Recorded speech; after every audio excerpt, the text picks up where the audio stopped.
What 3D printers should you be buying for your elementary classroom? Well, I have my personal preference, which we will talk about in this quick episode. I reached out to some of my STEM teacher friends and a lot of you over on Instagram at Naomi Meredith underscore to get your insight. And you all gave me such awesome information that I wanted to create a short episode with all of your responses and capture it in one place. So let's jump into these recommendations. Welcome to STEM Spotlight. When you only have a few minutes to spare, this short segment is perfect for you. We'll highlight resources, tips, and strategies that you can easily implement right away. I'm your host, Naomi Meredith, a former classroom teacher turned K-5 STEM teacher and coach. Thanks for being here. Now let's jump into our STEM Spotlight for today.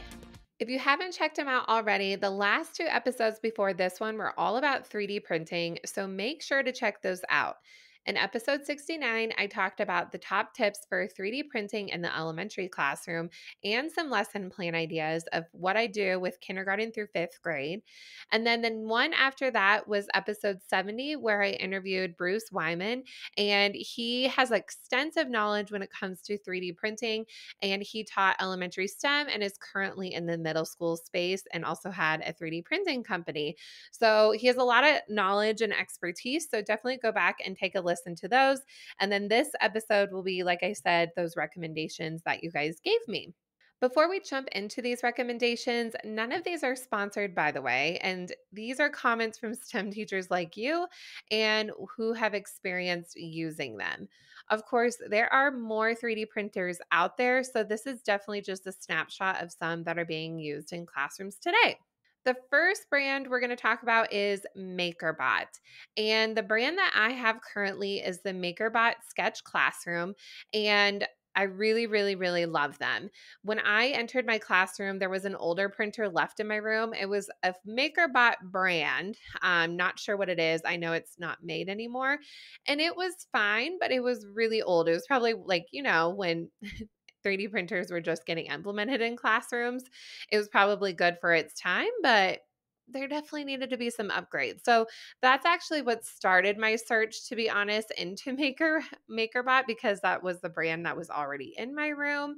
And so I found the MakerBot Sketch Classroom and I've been absolutely impressed. I got them right before the 2020 shutdown of March 2020.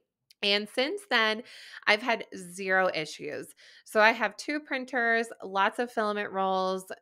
You got the teacher and student training along with that, all under $2,000. And it was literally, I took them out of the box, turned them on, and I was good to go. I didn't have to set anything up. So I love it. It's been great for me. I print thousands of prints and no issues. So definitely love it. Over on Instagram at Compute Create Teach, she has two MakerBot Replicator Pluses, so different brand. And she loves the cloud printer software that it comes with, which is probably the same software that I'm using as well. So when we talk about cloud-based printing, that means that you're setting up the prints on your computer in their web-based platform, and you are able to wirelessly send the 3D prints to the printer. So I'm not hooking up a computer directly. So she sounds like she's not either. Her printers, she actually hooks up her printers specifically to Ethernet ports. So she probably has that wireless setting on her printers, but just how schools can be with the internet access. She hooks them up to Ethernet ports to keep her internet more reliable. And then for a different brand, she's getting two Flash Forge printers coming up, which that's another brand we're going to talk about. At Learning in Bliss also has two MakerBot replicators. Not sure if it's the Plus or not.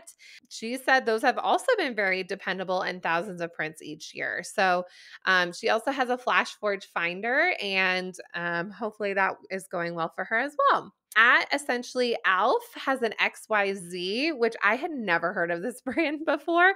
And I asked her more about it, and they said, it's just so nothing over the top, but is absolutely loving the MakerBot Sketch Classroom, and that is what I have.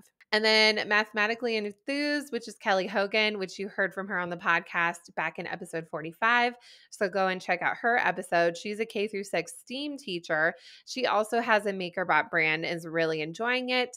And then at Steph Funny 2 also has a MakerBot sketch. So overall, based on the findings, there's a variety of brands in MakerBot. It sounds like people have been really impressed so far, at least with these newer models, and it's been a good brand in those classrooms. The next big brand that we hear about a lot is FlashForge. I asked my STEM teacher friend Alex Hull, and he has a FlashForge Creator Pro. He says it's good. So what's cool is there's a dual extrusion. So I looked that up. I actually didn't know what that was. What I found, you can mix two colors. So you can have two different colors going, which that's pretty awesome. And I tell my students this, I bet they're already even out there, but printers that have all the colors in there, kind of like an inkjet printer, and kids would love it if their designs could be printed in the colors that they design them. I bet it's out there, or it will be mainstream soon. It's also a Bowden tube printer, and it has a self-leveling bed. So on his FlashForge Creator Pro, it will level itself. So that means that you don't have to do it. It's the right distance for the bed plate and the extruder, so it can print all the layers correctly. So my MakerBot Sketch Classroom is also self-leveling. I don't have to do anything. With his FlashForge, he says it's older. And so I researched out there. There's other FlashForges, newer ones out there. So he was having issues with the software for his, but like I said, there are newer models that are doing well. So my friend Becca McMillan, which you heard from on episode 40, she is the FlashForge finder, and just looking at it on the website, it seems like it's all out of the box, a lot like mine.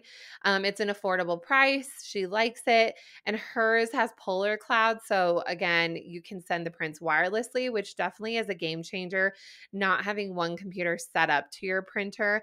I feel like a lot of the newer printers are going this direction anyway, because it does really wear out your computer when it's connected directly. And then at Mrs. Genenbauer 18 also has a FlashForge, not sure what brand, but that's something that she has in her classroom. And then another popular brand is Lulzbot. And so my same friend Alex, so he has a lot of different printers in his room. So that's really interesting too, that he can mix and match his experience.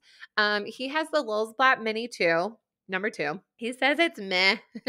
What's frustrating is that he actually has different size filament for this printer than his other ones. So that can be more expensive when your printers use different size filament, and the beds are really tiny. So that definitely, if you want to create something bigger, that could be definitely a challenge. I would say most of these printers I'm talking about too are like desktop size. So none of these are ginormous. And in the elementary space, you don't need a ginormous 3D printer, to be honest. It would be nice to have, but not needed. So then with his Lulzbot Mini 2, he definitely has constant issues that are definitely fixable, but it's annoying when you're managing a lot of prints. And that's what I definitely talked about in episode 69. When it comes to 3D printing, the kids creating actually isn't the hard part. It's actually managing them from a teacher side. So you definitely want to have something that's user friendly and doesn't cause you any problems. My friend Jen Seavey, which she was on the podcast too on episode 22 about engineering design sprints, she has 3 Lulzbots. And she said once you get to know them, they're great.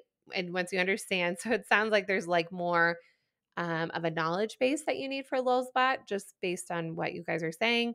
The software that slices the print. So when you have the kids create in a program, you have to take their print and put it into the slicing software, which tells the print how many layers you need and what order it's going to be in. She says that the software can be a little tricky, and it just has all these updates and everything. So this was a side note. She actually accidentally bought some filament, which is the plastic that you use to print with, that was flexible. And so when she printed these keychain designs that kids made, the keychains were kind of like movable, which was a happy accident. And then somebody else at B is for Burns has a Lulzbot. So definitely, again, another printer. Just sounds like there's more of a learning curve. Definitely something you'll have to get used to. Again, my friend has another printer. I've never heard of this brand, but he loves it. So my friend Alex has the Creality Ender 3. So because he does have so many, he definitely can have a direct comparison. He loves it. He doesn't have to manually level the bed, which is great. And he can print over 100 prints and everything will print correctly and the nozzle goes in the right place, which I definitely have that experience as well. It's also a Bowden tube printer, which I mentioned before, and that means it's how the filament is led into the 3D printer. So I found an article about this just to compare that type of printer to another, which I will link in the show notes so you can see a visual as to what that means. Other brands that aren't as popular just didn't pop up as much when I asked you. At Chrissy B45 has a Prusa, and then at Amy J. Rennick and at Auntie Mary 13 has a Dremel. So you definitely just want to do your research and price comparison. If you are a beginner, definitely look for something that is like out of the box, doesn't need a whole lot of extra setup, and also look for something that has cloud-based printing software, which I feel like most are going this way, but you also want to double check. So those are some two really big things what you're looking for. And you really definitely ask around, look for reviews. We can talk about this in my upcoming book club, virtual book club, where yes, we'll talk about the books, but we can also talk about strategies and build a community and talk about these things. So definitely do your research, but hopefully this helps guide just kind of top brands to look for. I'll definitely link all of these in the show notes for you, but hopefully this will kick off your research and just know where a starting point is and where to go. Also, I recommend buying straight from their websites, the actual manufacturer website, so you can get direct support. Thank you so much for all of your suggestions and reaching out, and hopefully I can do more episodes like this one to help you out more in your STEM space. Thanks for listening to our short episode. Have a STEM topic you want me to spotlight? Let me know on Instagram by sending a DM to @NaomiMeredith_ or send an email to elementarystemcoachpodcast@gmail.com. Can't wait to connect.